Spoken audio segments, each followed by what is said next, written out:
بسم الله الرحمن الرحيم.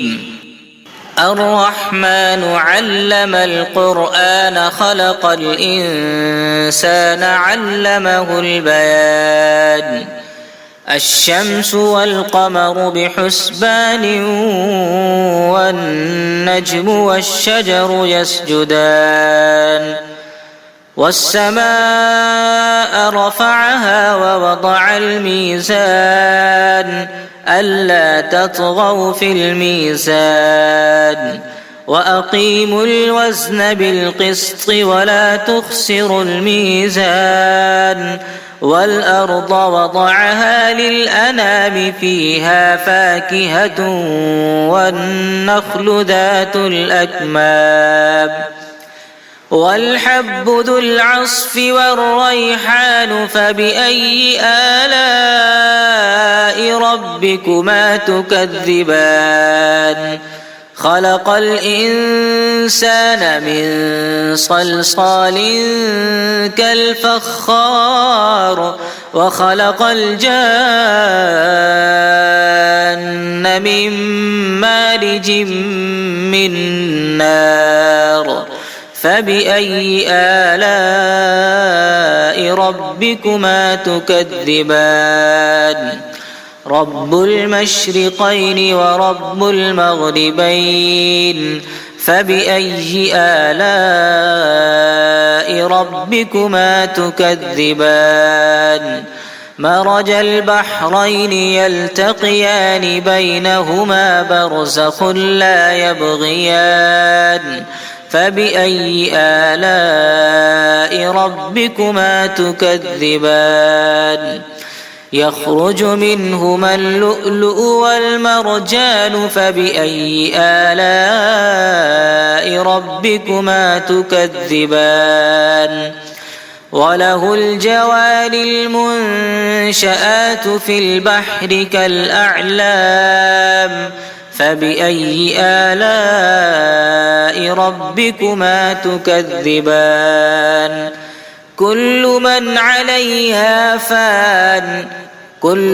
عليها فان ويبقى وجه ربك ذو الجلال والإكرام.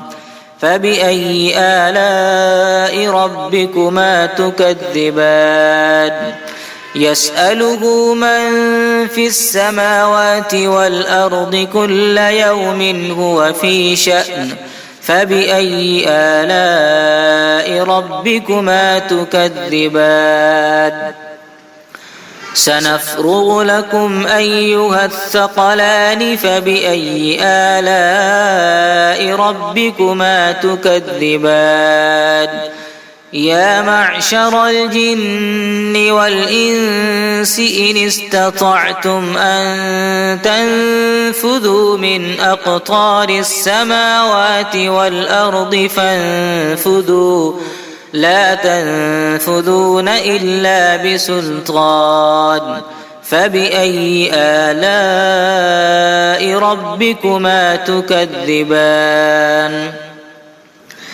يرسل عليكما شواظ من نار ونحاس فلا تنتصران. فبأي آلاء ربكما تكذبان؟ فإذا انشقت السماء فكانت وردة كالدهان. فبأي آلاء ربكما تكذبان؟ فيومئذ لا يسأل عن ذنبه إنس ولا جان.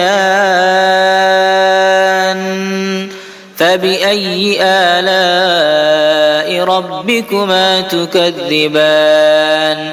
يعرف المجرمون بسيماهم فيؤخذ بالنواصي والأقدام. فبأي آلاء ربكما تكذبان؟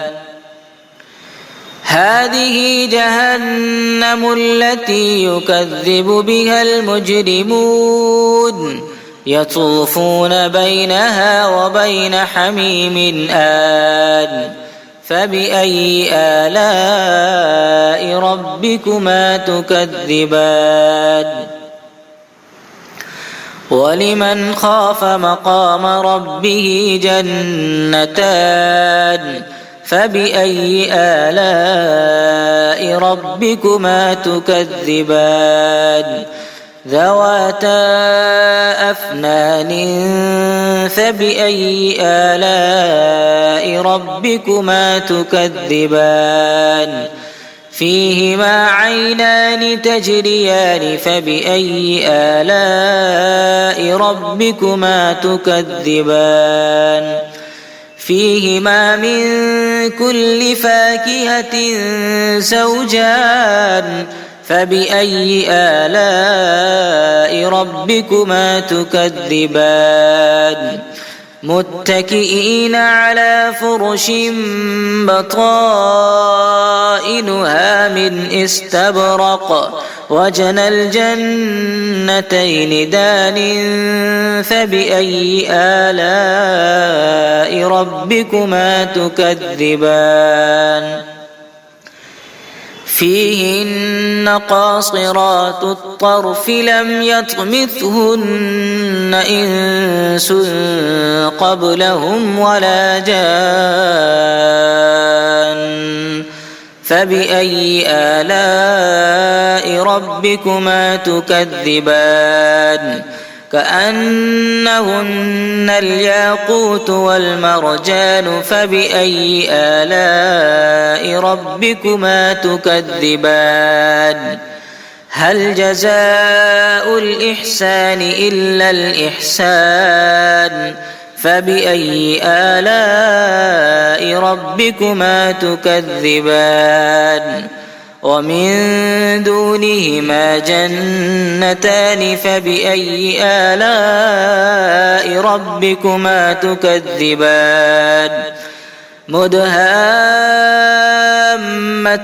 فبأي آلاء ربكما تكذبان فيهما عينان نضاختان فبأي آلاء ربكما تكذبان فيهما فاكهة ونخل ورمان فبأي آلاء ربكما تكذبان فيهن خيرات حسان فبأي آلاء ربكما تكذبان حور مقصورات في الخيام فبأي آلاء ربكما تكذبان لم يطمثهن إنس قبلهم ولا جان